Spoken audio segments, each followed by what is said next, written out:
Hello guys. So we are now at 6 days in a row. Honestly, no idea how long this will last, but yeah, may as well keep streaming every night while I've got the motivation. So, we've got a little bit to catch up on. So, I know I said that I wouldn't do any work off stream for this series, but that ended up being a complete lie.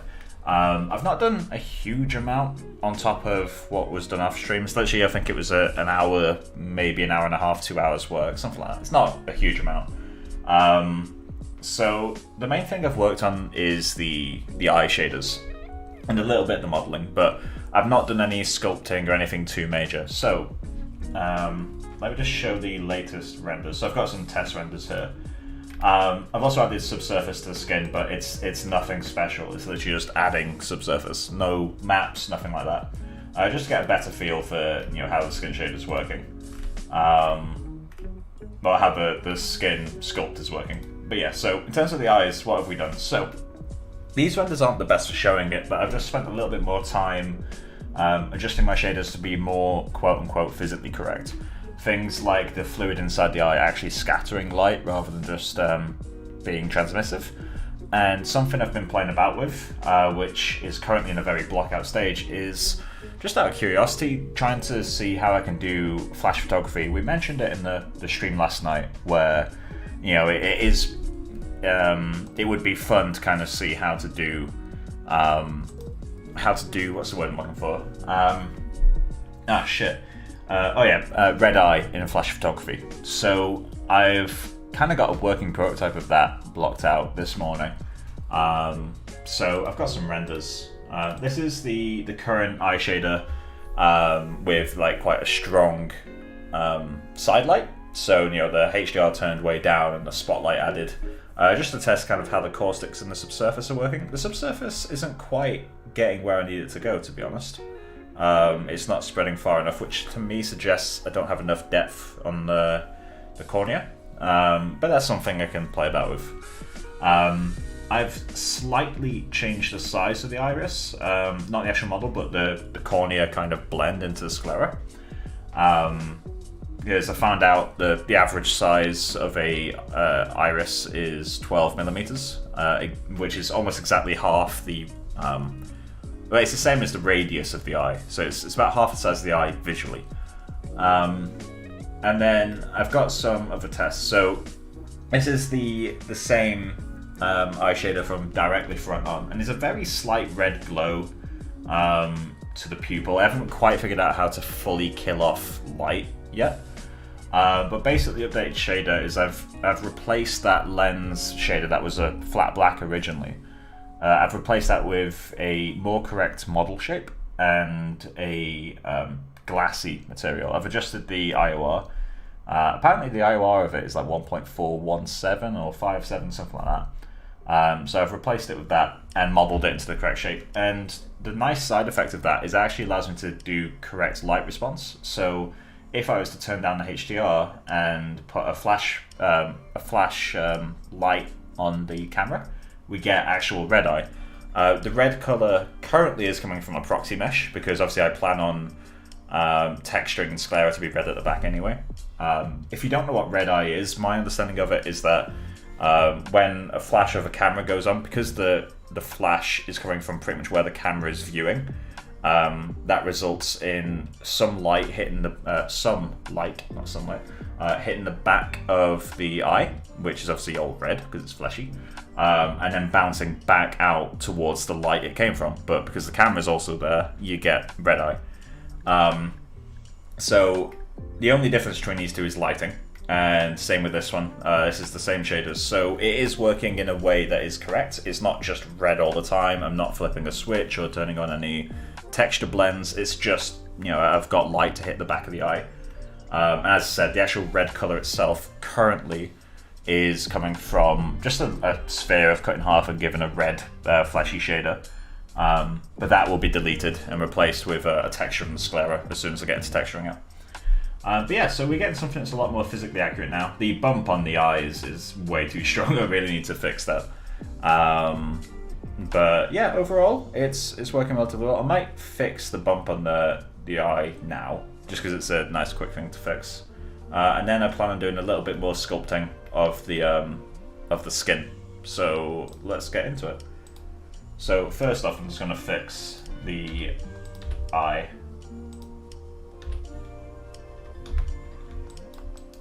So, and obviously because of the new shader, the pupil isn't actually black in viewport anymore. Red eye, yes. Hey man, hey dude, how you doing, man?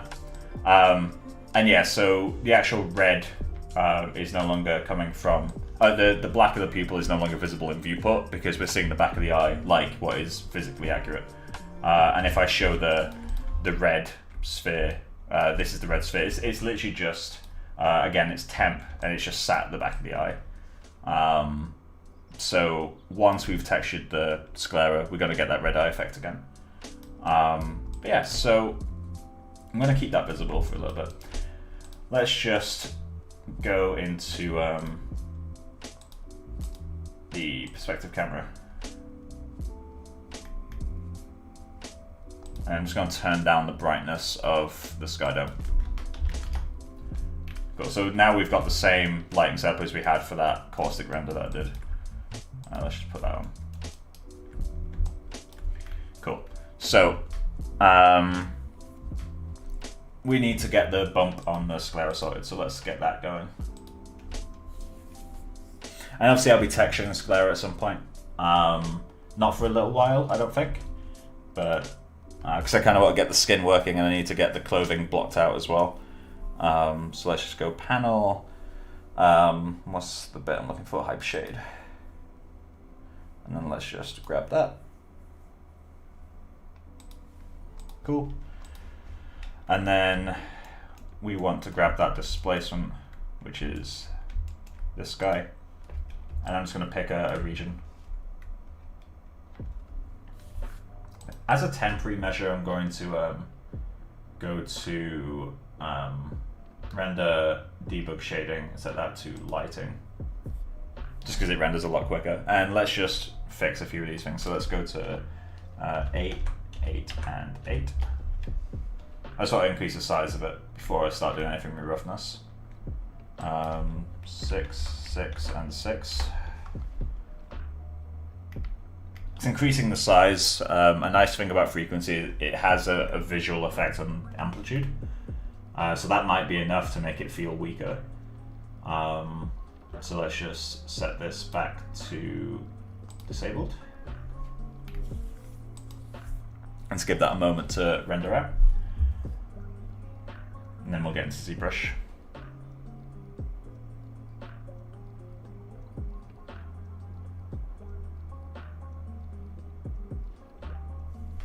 No, I had to mute Facebook. There we go.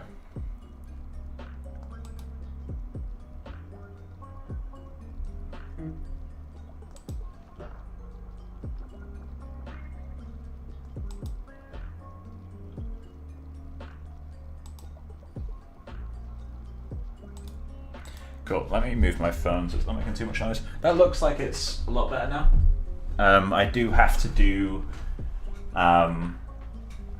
a color. I could technically just add a ramp for now for the eye color, which actually I think I have, right? Yeah, there we go. If I set this to be a circle ramp, and drag you all the way over here, set you to be a more red. Let's just go with complete red.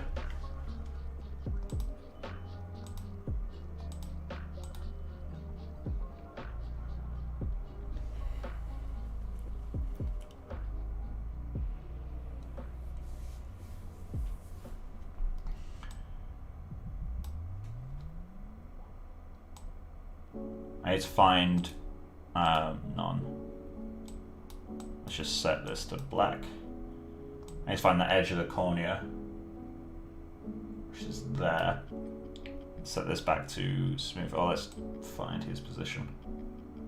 There we go. Smooth.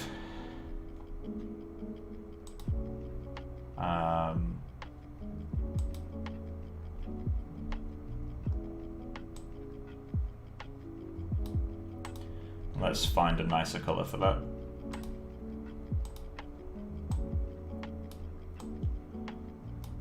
So the scatter color for skin is what I'm going to set it to.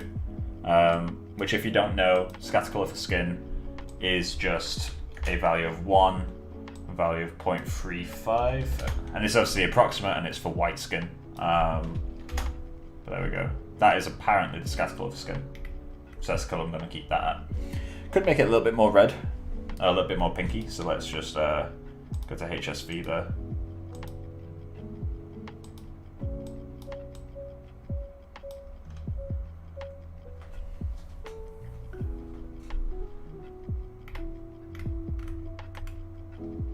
Oh, and I also figured out, so we were getting those little white highlights on the iris. I figured out what that was. So I was a bit dumb, honestly, to not have realized what it was. The scatter color, or the radius of the subsurface on the iris, was set to white, which meant that whenever light was getting completely through the iris, it was coming through white, which is, you know, why I was getting those white highlights. I thought it was spec or reflection of some type, but they weren't. So that's that solved, I guess.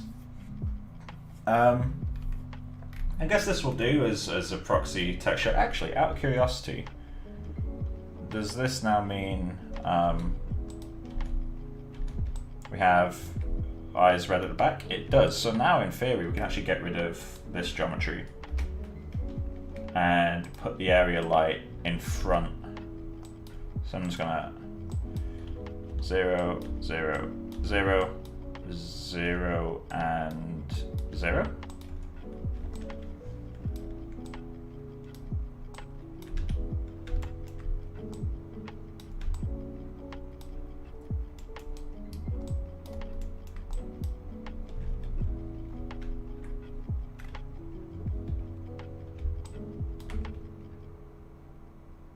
We're getting it a bit. We've lost a little bit. If I was to bring that older geometry back, is that going to now show up more? If it does, it just means we need to change it, because I think I'm getting a lot of reflection from the back of the eye, which is probably washing out the colour. Which means I would need to make a back face of the shader. So let's go, what's the word I'm looking for right now? Let's put that back. So 0, 0, 0, 0, 0. And just move it further back again. There we go. Okay, so yeah, we are losing that red eye effect when we use the sclera, which means that we need the diffuse to be, the specular to be turned off from the inside, which is easy enough to do. It technically doesn't make much sense that that's how that works.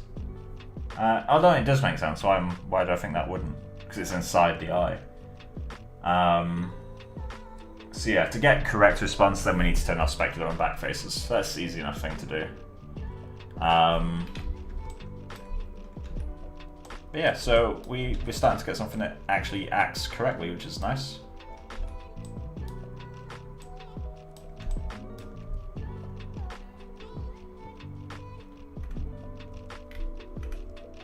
There we go. We're getting the caustics popping up in the right places, which is a nice little surprise.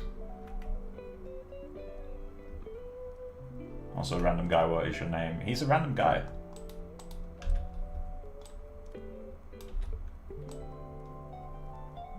I feel like I could use a directional light instead of doing this. Let's create Arnold lights, directional light. Does it have directional light? No? Okay. Great. Lights, directional light. Arnold.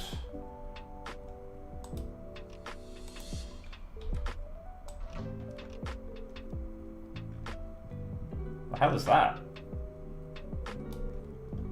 Is it a shadow?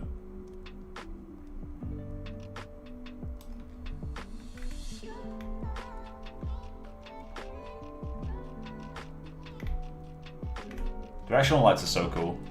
They're a really good way to get caustics too. Probably need to change the light angle just slightly so it's not too sharp. Oh, point. Well, let's go 5. That'll just soften the light out slightly.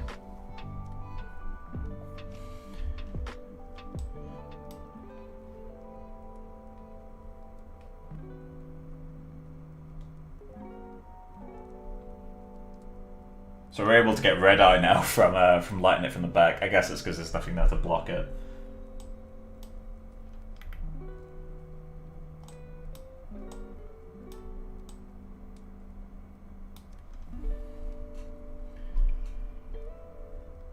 There we go. Cool, that's working. So we will get rid of you. And let's just super quickly just set these to 0 again. And that's going from the front, cool. So I just need to grab this shader and tell it to not reflect from back faces. So, what would I use for this? I could use the sampler info and grab where are you? Flip normal. So I could take that, which is a Boolean. Ramp. Oh no. Let's do a set range actually.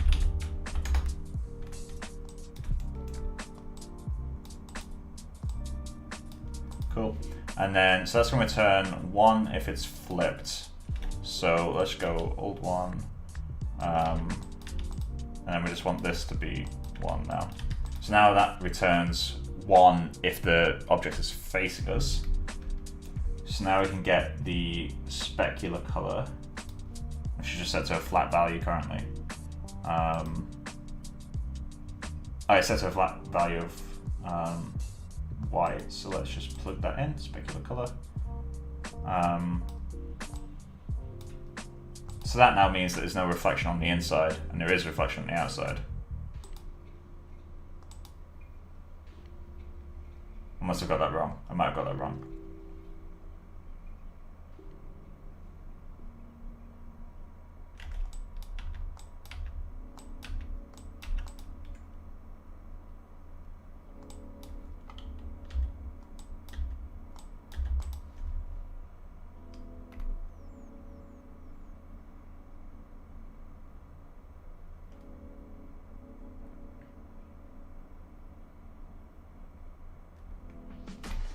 Why are you not working?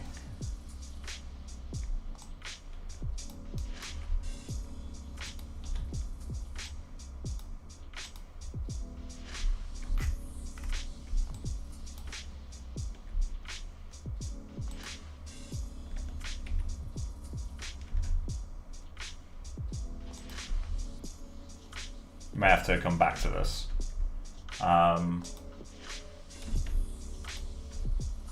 Wait, what?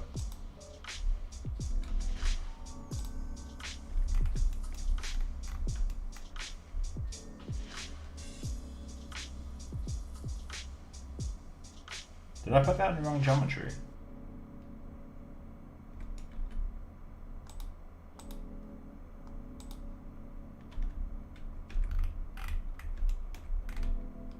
Something's going weird now.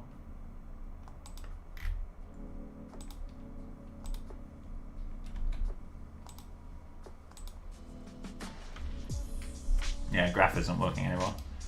Alright, let's just disconnect that and set it back to white. And we'll come back to that at a different point. In theory, that's all it is though. We just need to make sure the back faces don't reflect.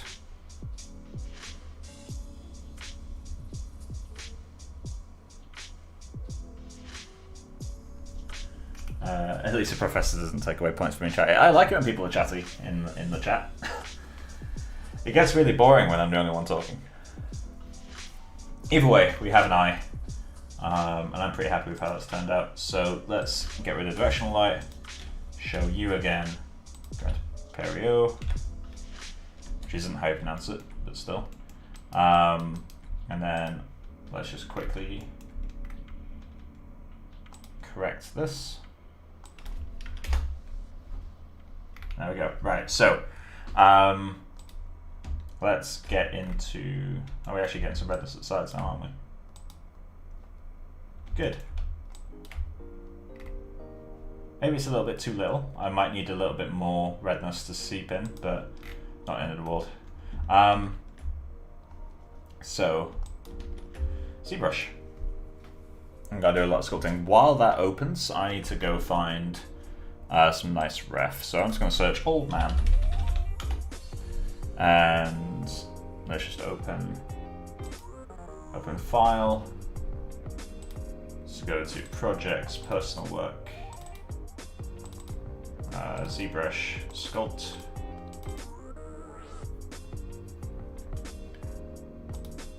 Cool, don't care about this. Somehow the actual color of the texture for this eye has got completely baked in. I don't know how, but that's not important.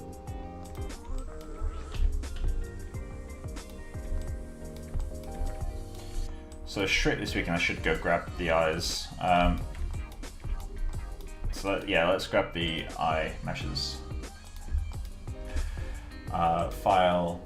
Wait, I only need the corneas, right? File, export, selection, modeling, exports, template eyes.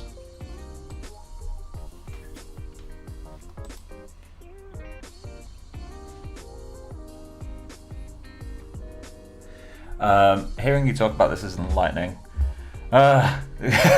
No. Isn't there a raise node you could use block spec? Yeah, so a raise node could work. I didn't think of that. That's a good idea. But the sample info in theory is doing the same thing. So maybe there's a ray depth issue or something. But I don't know. I'm not gonna pretend to know either. So let's import and grab our template eyes. You are too small. Why are the eyes so much smaller than that? Hate when that happens. Alright, let's just delete these. Nope, not duplicate. Wait, what? Duplicating the eyes moved them into the right place. That's weird. Okay. So let's just quickly rename that to have the correct name. And smooth this twice, just so it's not too low poly looking. And then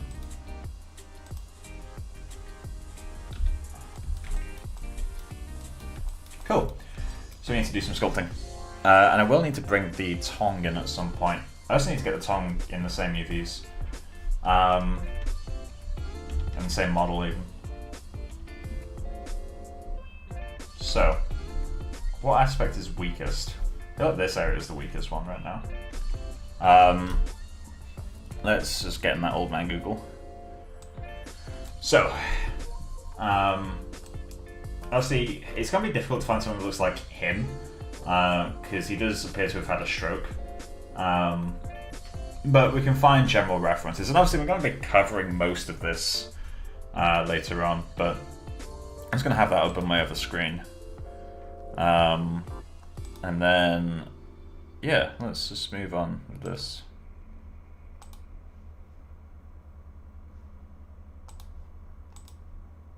Cool. So maybe I should just use this as my ref for a little while, because I don't want to do the asymmetry yet. No, I really shouldn't use that as my ref yet, because I'm not worrying about those sorts of forms. So I'm just going to search old man, set to large images, and then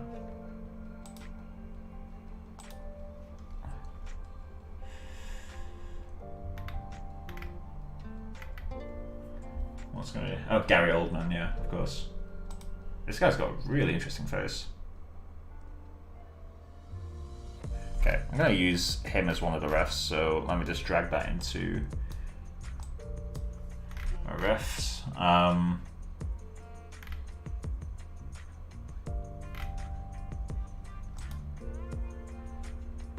Rather not use him as reference, given the title of that image.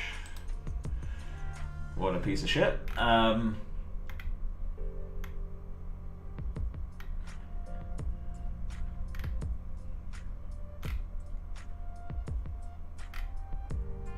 going to search old man eyes. We'll focus on the eyes today.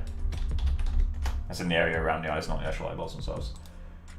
This could be interesting.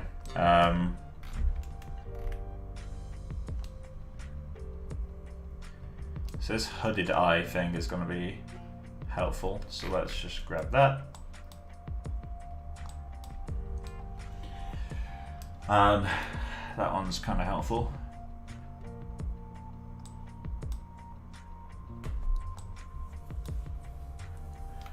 Cool.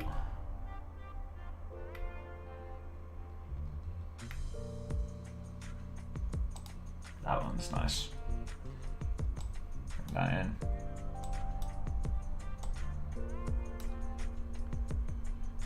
What else? Could search Old Man Gurning.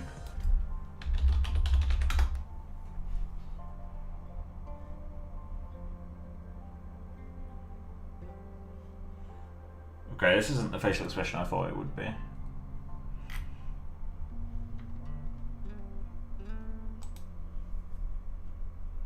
What is this?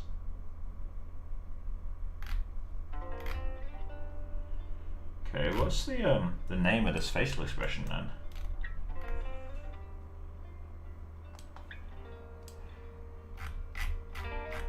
I'm just gonna search rolled lips.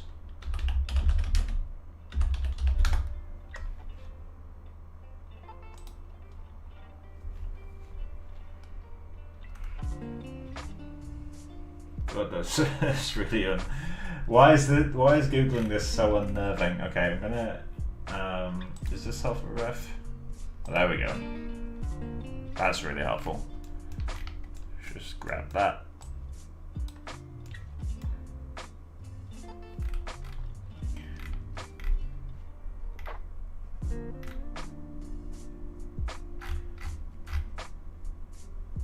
Okay, I've had enough of looking at these images. Right, so we're going to focus on the mouth and the eyes.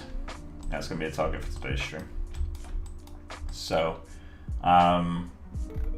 mouth first, I guess? Let me just quickly have a look at...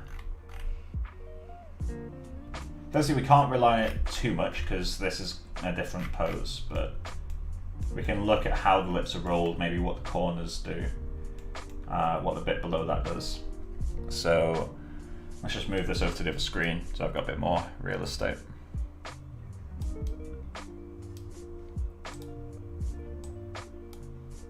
Cool, so first thing I need to do is fix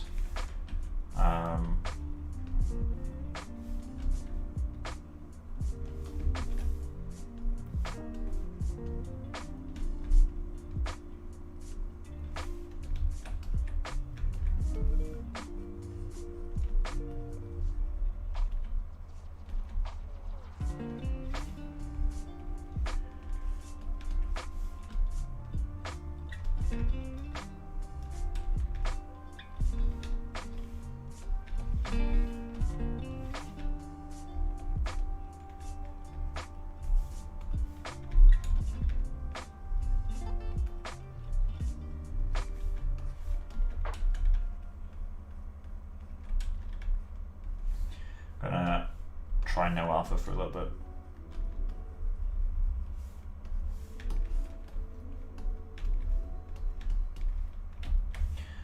And let's set up our damn standard brush. Brush modifiers.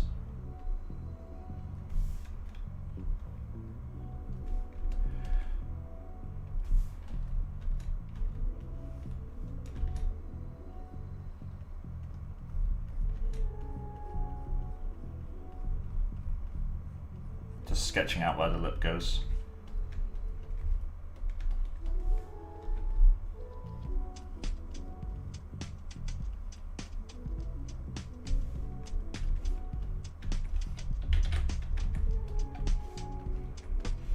That's going to be smoothing that right back out, but having a hint of that is kind of helpful.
How much artistic liberty are you going to be taking with this? Well, it's only...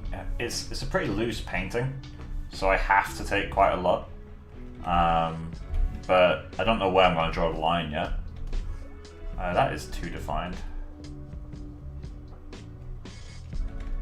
I feel like drawing that line in was a bit of a mistake. Although it does give me a target, so... Is it going too far back? It is, isn't it?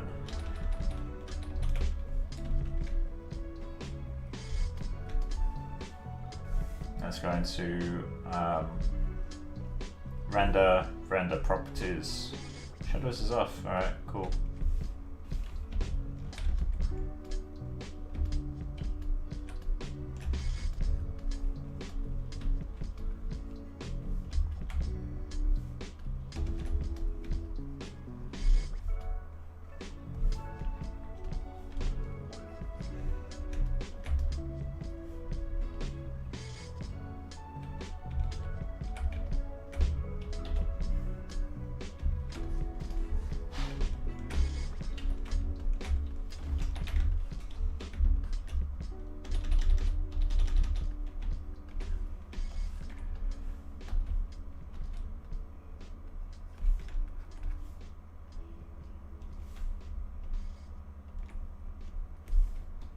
Oh, you mean like artistic liberty with the actual anatomy of it?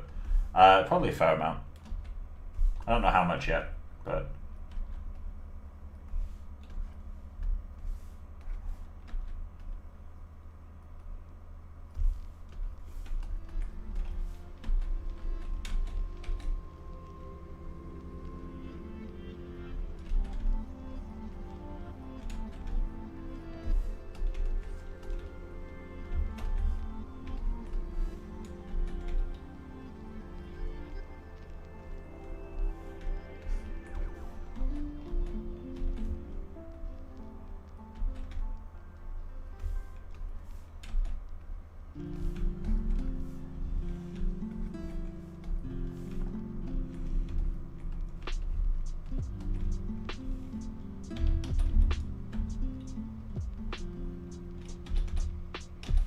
That's already a 7 million.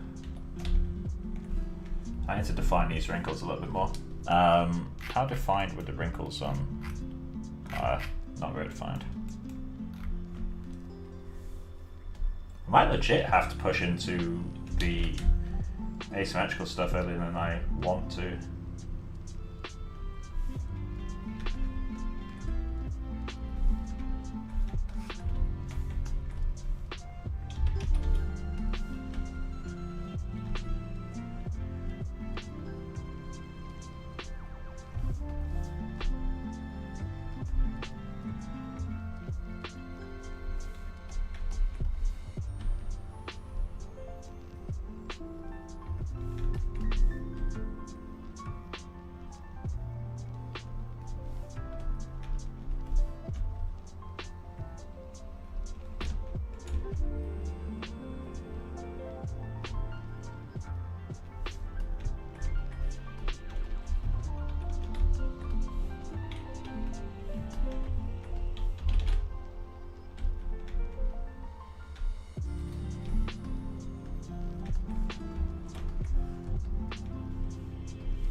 Hey Dizzle, how you doing?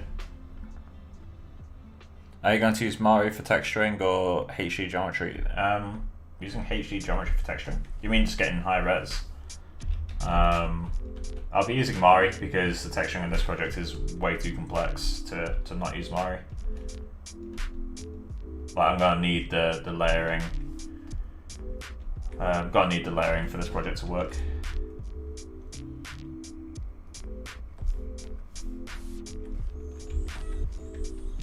Okay, let's have a look over the eyes.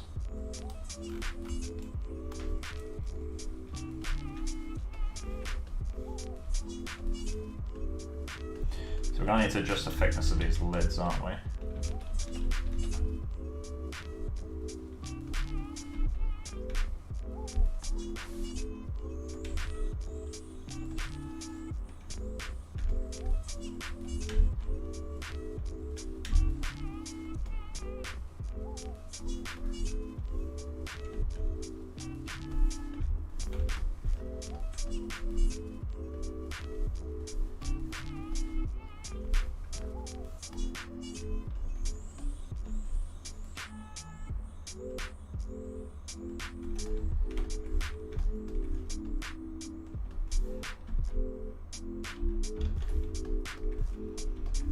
So we corrected the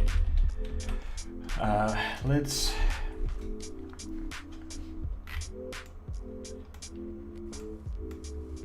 So a quick look at. So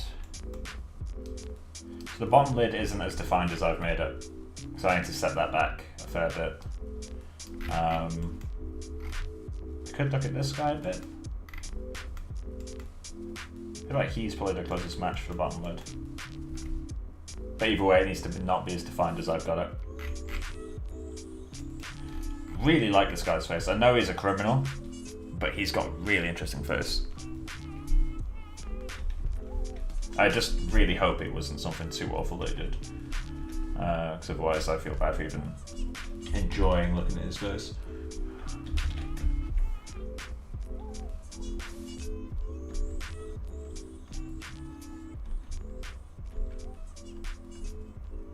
Just fatten up a bit.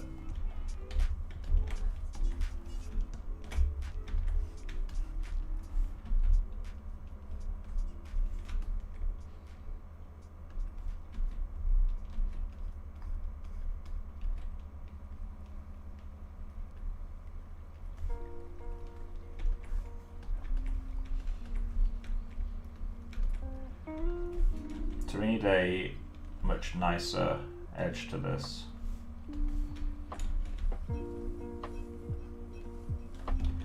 Step down the intensity of this.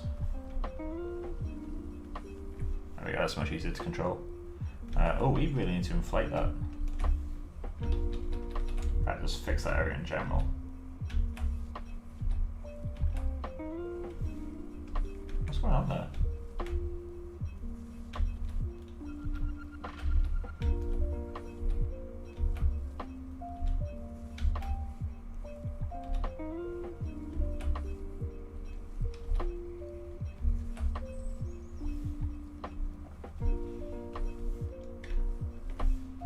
So this for a moment.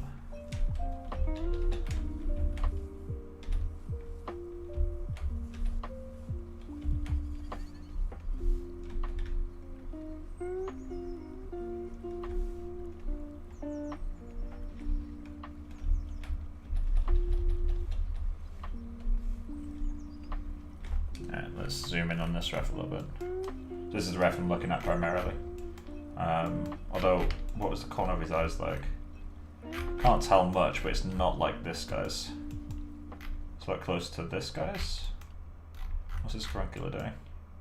No, well, this one's closer to that. Maybe this guy's the closest match we have. So let's study him for a little bit.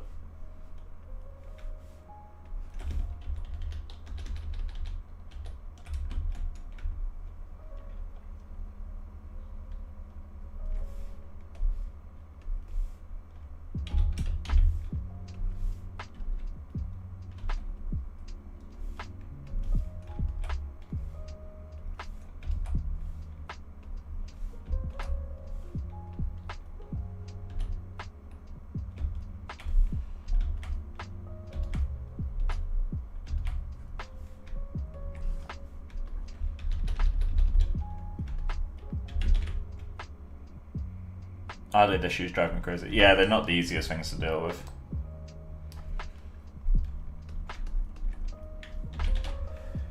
So we need this to be a little bit more hollow.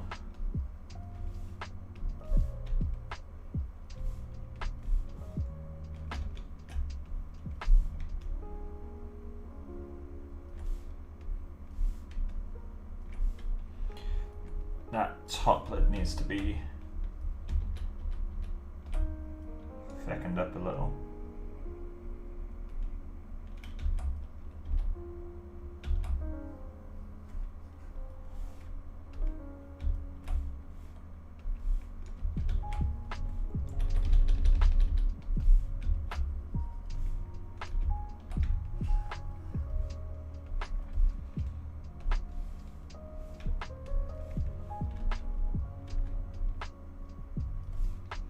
Could model a basic caruncular during this session too.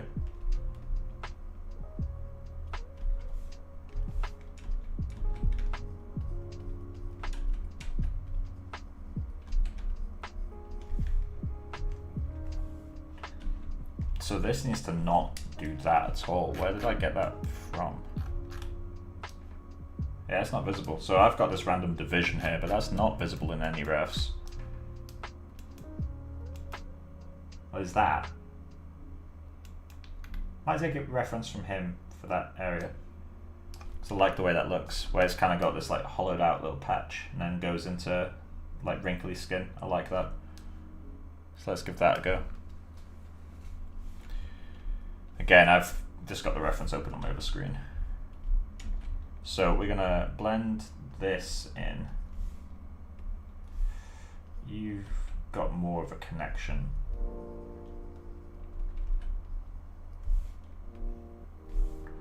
And then that is to blend in, weirdly, that way.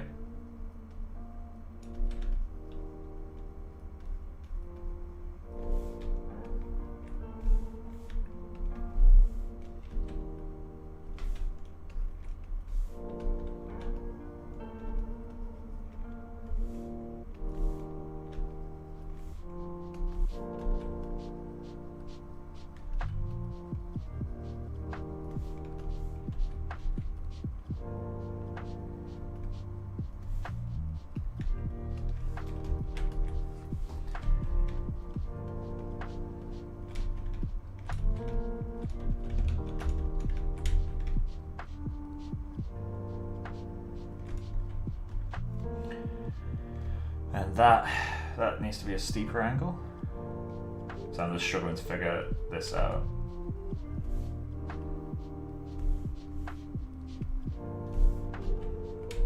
Let's just hold that.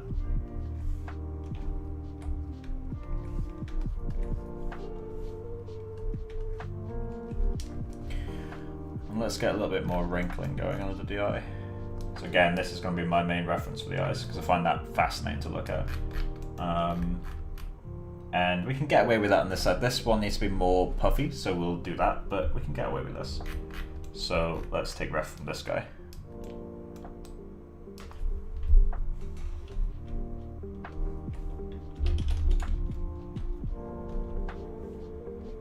So that outer eye is completely wrong.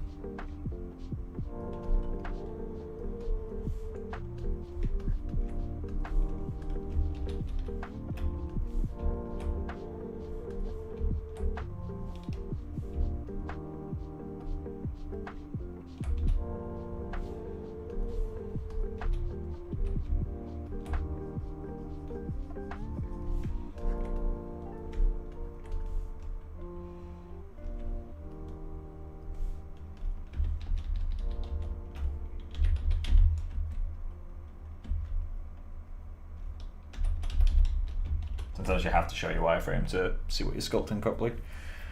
So this needs to actually be hold out slightly. You need to connect to this.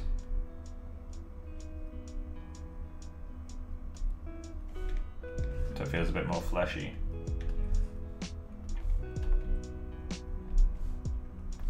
Let's give it a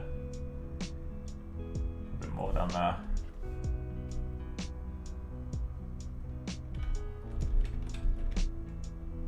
Let's hollow it at the top to make it feel more like it's sagging. I'm going to do some directional strokes just to kind of get like a stretchy feel in there.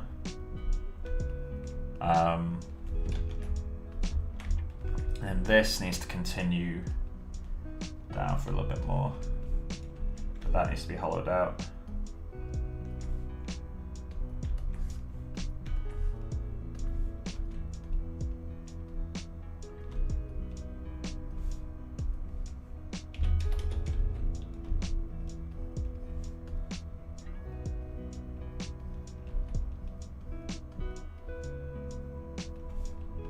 So I find with doing wrinkles, it's quite important to do somewhat broken up strokes.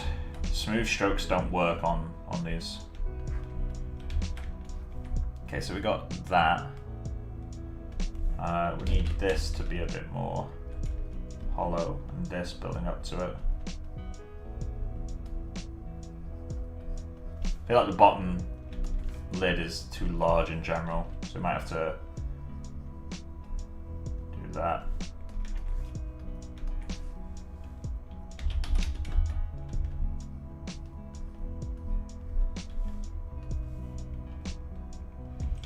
That's not how that's working. Just have that drop down. Well, that feels a bit better.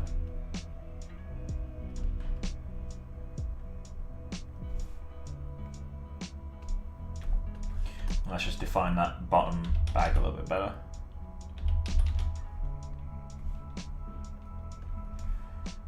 Oh, we need to define that more too.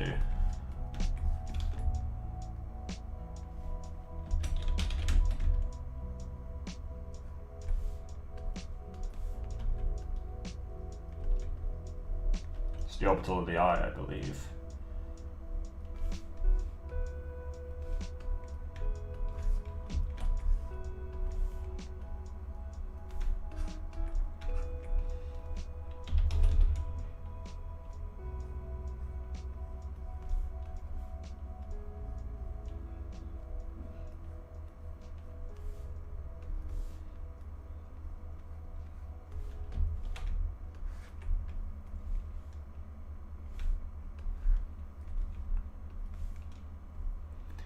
So let's pull that this way, pull it back up.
Now I'll remove those, they're nonsensical. These ones will stay though.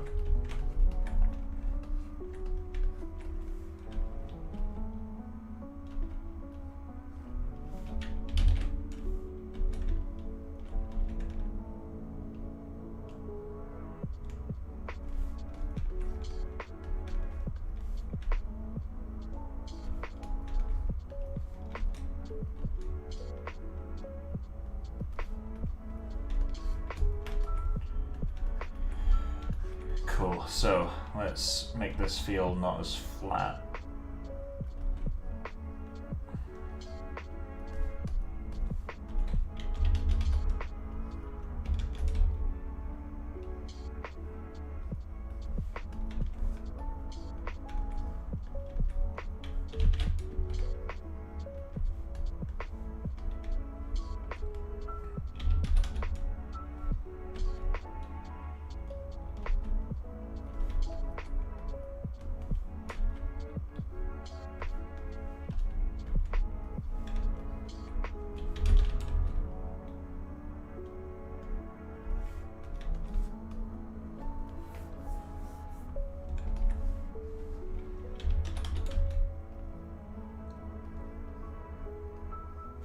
gonna save my scene. Realize I haven't saved in a while.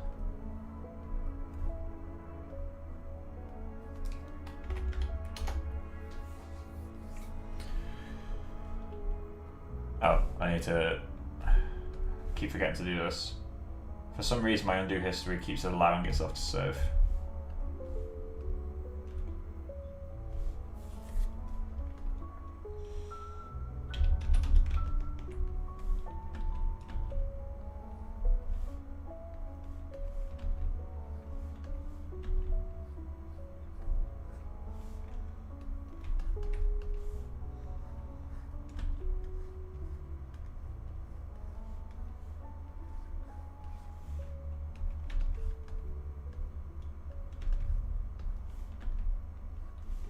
So we need to get a lot of compression in this area here.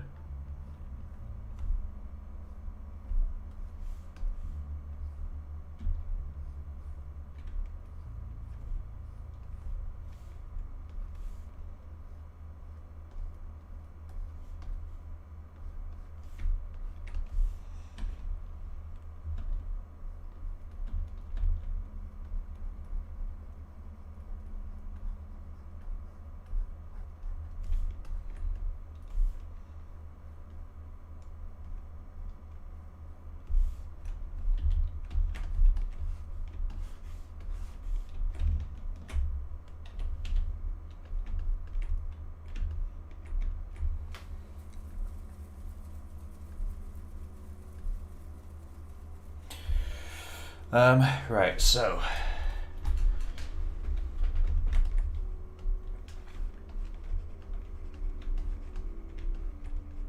let's get some of those chin wrinkles going.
Should I throw a caruncle in there? So which one we're going to use as ref?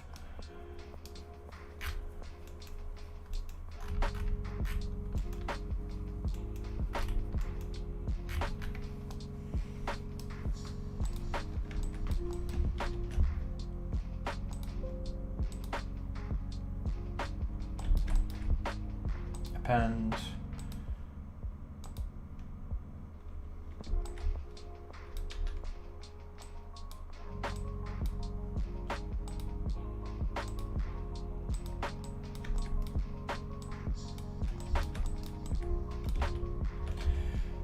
Cool.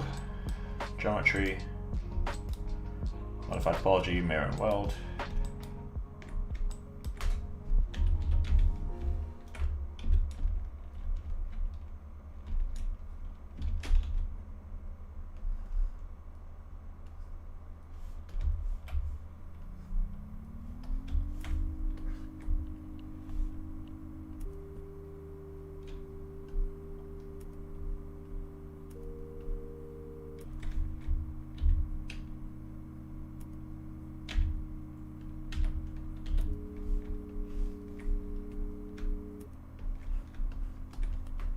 Okay, so how far does it need to blend in?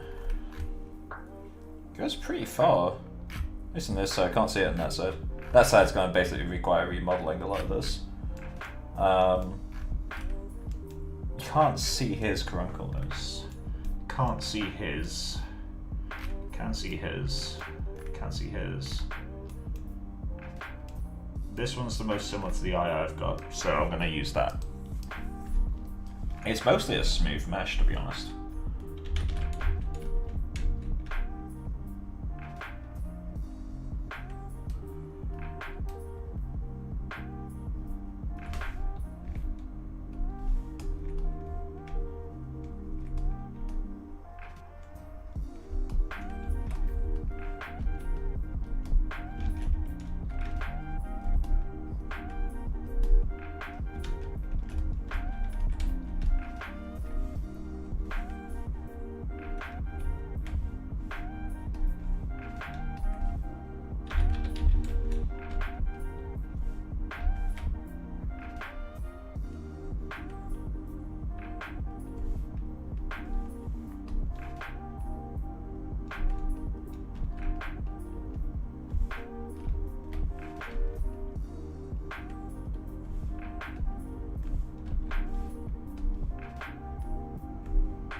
Geometry. Right, I was already on it. I need to go to zero mesh. Set you to 0.1.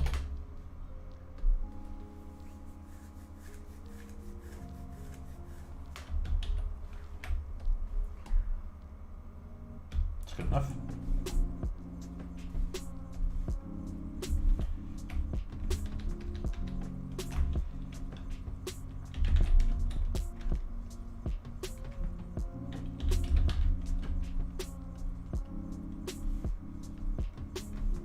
How far does it actually go?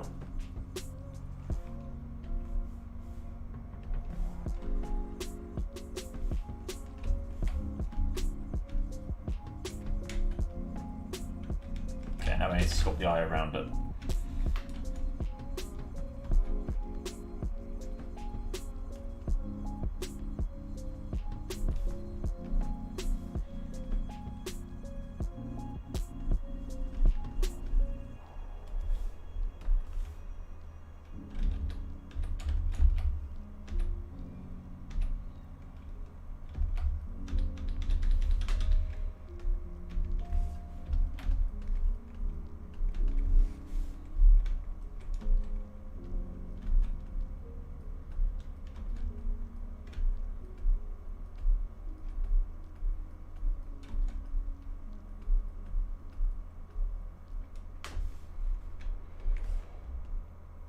Cool.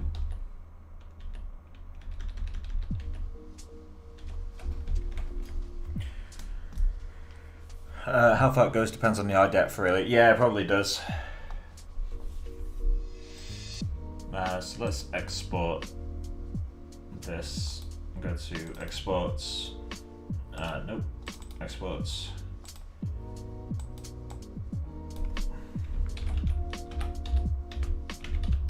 Caruncular.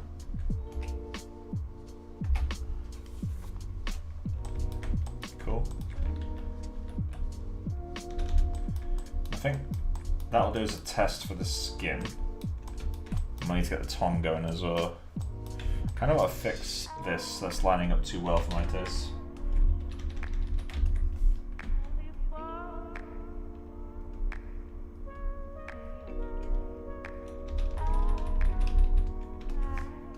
That's better.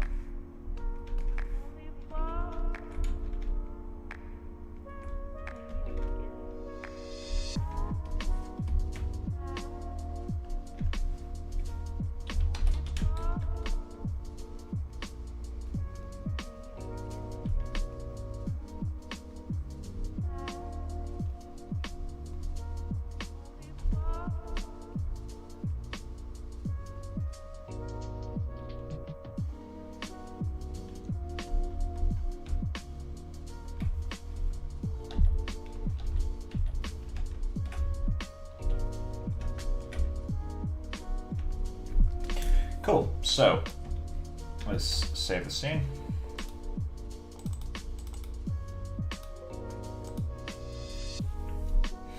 Go to the lowest res mesh, export, modeling, exports, body geo. Cool. Go back to higher subdiv, Z plugin. Let's just go delete the maps.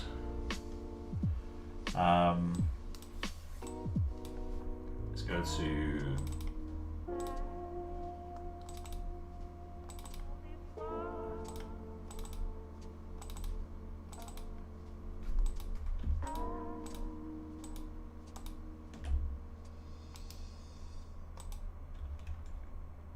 let's open in Maya. I'm not even using those.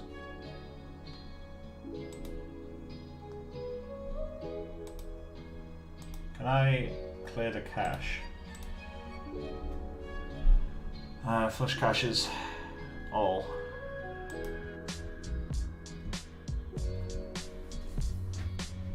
So if I now try to delete them, there we go.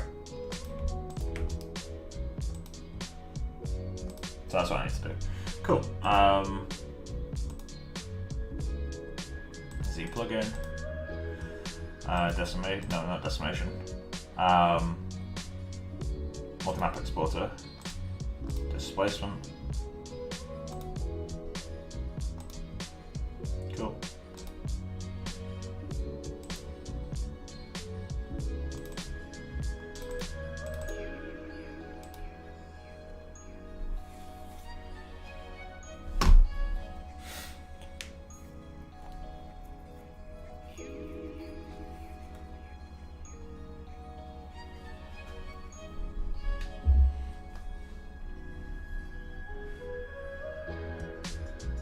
Leave that to do, it's fine.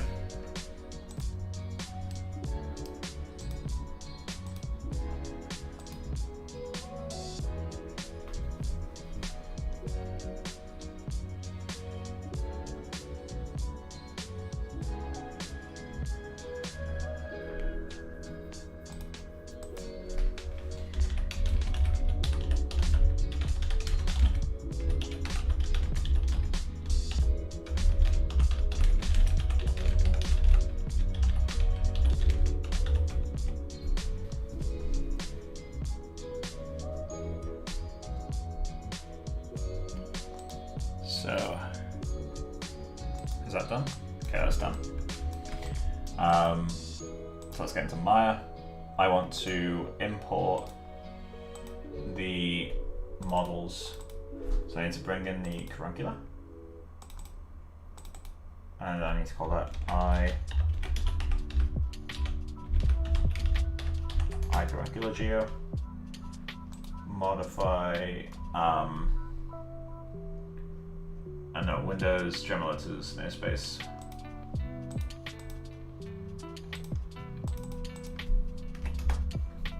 Cool. just throw that into the Pierrot group, and then I also need to import the body geo, which is now a slightly different shape. Oh, it came out in groups. Fuck you.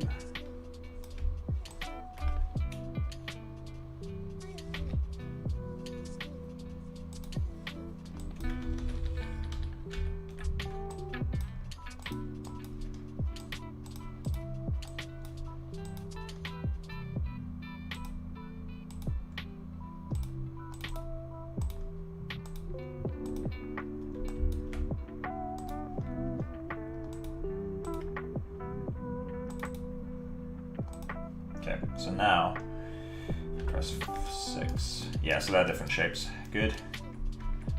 So that's the new shape, is more hollow here and larger there. Cool. So source, target, deform, blend shape.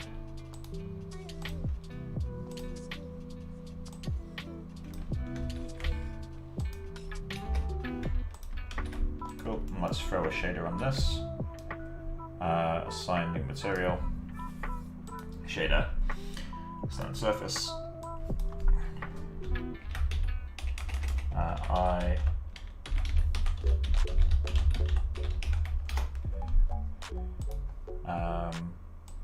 579, right? Then let's go to subsurface. Let's go 7.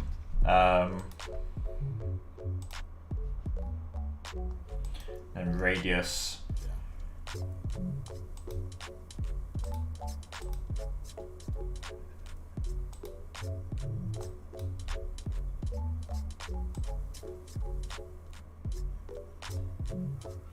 cool. And then specular, so we're going to want something that's kind of skin-like. 335. Lower the weight of that. In fact, no, let's keep that full for now. No, actually, let's not keep that full. And then coat, this wants to be a water layer. 335. And let's put the weight of that down to like here. Cool. That should be everything.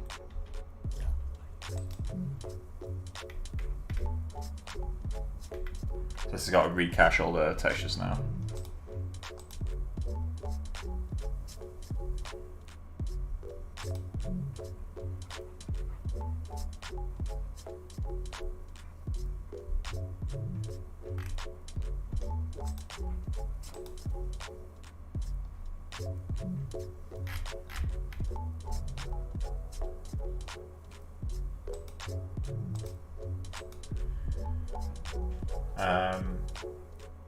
Can that open file name? Ah, okay.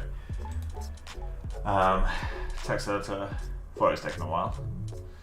Utilities. Update text files.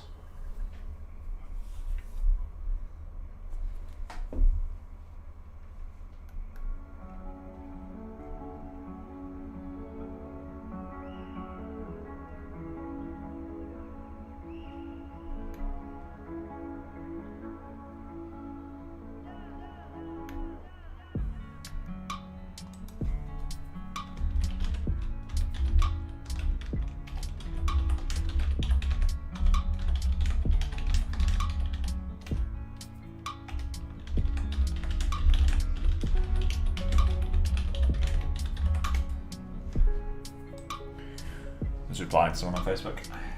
Guy asking for eye feedback. Render aborted, check for errors.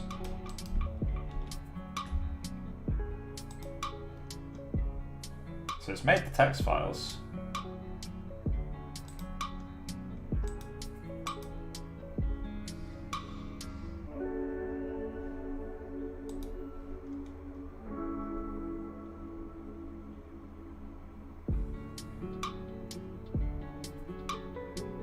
BMP.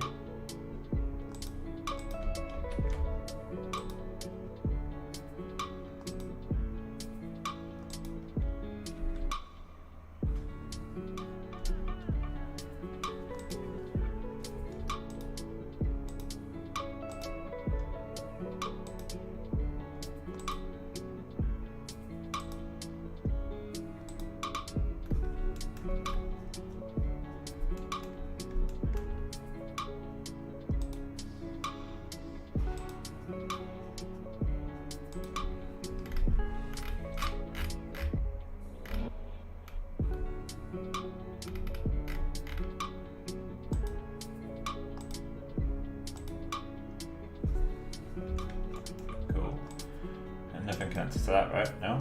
Okay. You've got some kind of history, haven't you?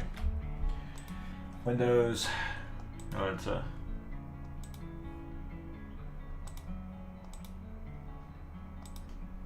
No? Valid syntax. Where's the syntax issue?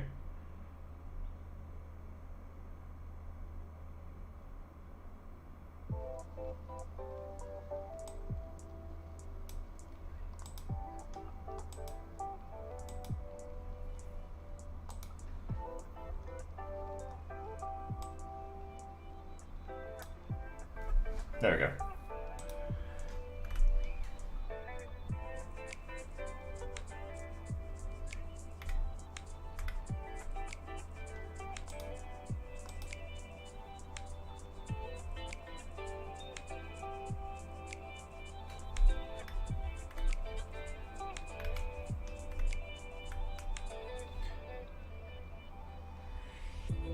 Why is that so dark compared to the rest of it?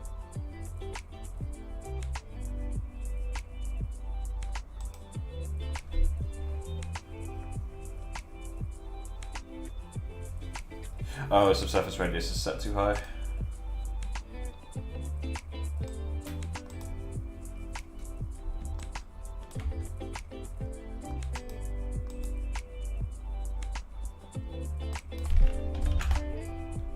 There we go.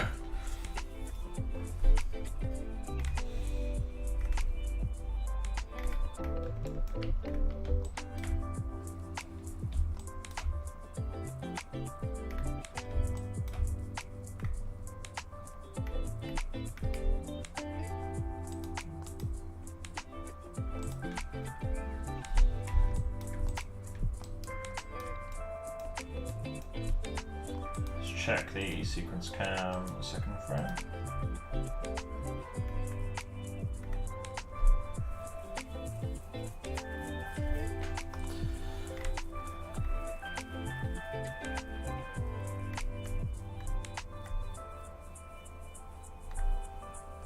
I feel like I need to do a comparison with the main ref. We could even start on getting it into pose.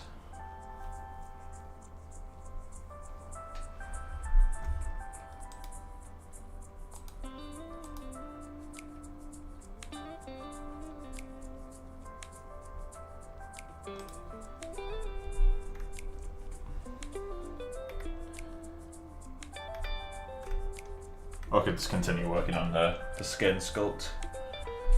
This just feels wrong now though.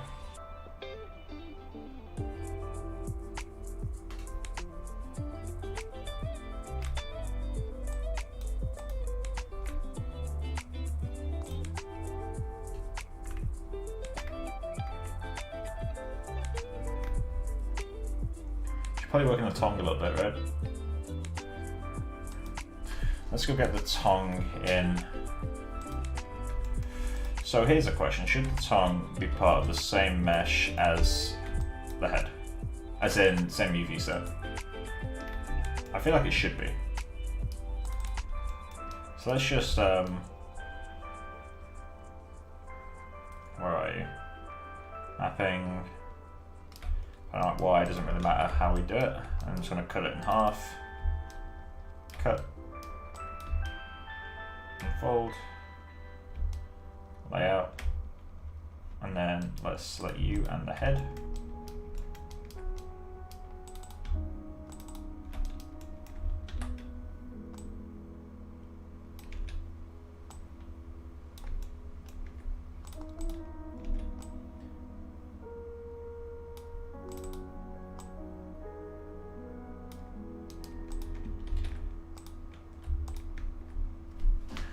So I'm going to need to